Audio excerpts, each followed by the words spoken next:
It's been a while. So, to quickly explain myself, I had just wanted to focus on school and not have something to really worry about.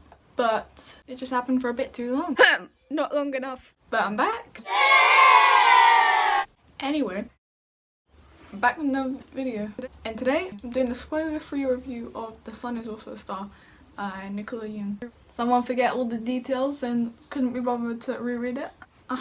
Anyway, let's get started. So it's based on a love story between a Korean American and a Jamaican immigrant. Their names are Natasha and Daniel, and I love that diversity, especially since this is an Own Voices book because the author, I think she's Jamaican. This might be one of the only things I'm right about, so I might as well just accept it. And her husband is Korean, so that's cool. It's very insta-love, but it is kind of done well. This book was like mediocre to me. It wasn't all special, but it wasn't terrible. So Natasha and her parents are illegal immigrants, so she's trying to stop it the day before, and she meets Daniel that day. Natasha is kind of like me, but not completely. She's a pessimist who believes in science and facts, and Daniel is a poet who believes in fate and destiny. So it's really opposites attract, eh? Have you ever wanted to punch someone in the face before? Yeah, that's me with half the things that I say. I like the fact that this is told in multiple perspectives, and there's one perspective that shouldn't really matter, but it matters so much in the story. Without it, the plot wouldn't move along as smoothly as it does, and that would make me strongly dislike the book. But I don't strongly dislike it, I just have many problems with it, and thinks it's mediocre.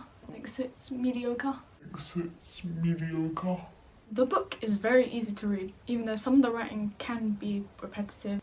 And after a while that can be annoying. But some people don't think it's repetitive, so it's fine.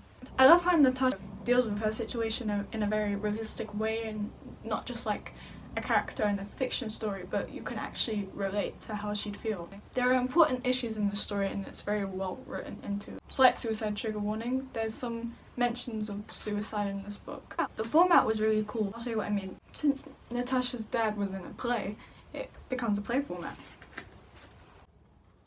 There's just like little explanations about like fate and lust, and it weirdly moves the story along well. I love how racism is a topic talked about in the story, and Natasha and Daniel have both experienced it and they talk about it with each other, which I liked a lot. Finally, I could not put this down. I finished it in a day. It was very intriguing. I've never really done that before with this type of book, but I will be fair and say that some pages had one word. Hey Nicola, don't be wasting trees like that. I thought it was interesting on how the two main characters were nothing like their families. And finally, the dislikes that are gonna appear on this video. Sometimes it got too lovey-dovey, like how Natasha was saying, if I do this, I'm gonna love him. We've known each other for a day. Actually, to be fair, the day I met Chicken Wings, I was in love. Please don't make it more weird than I've already made it.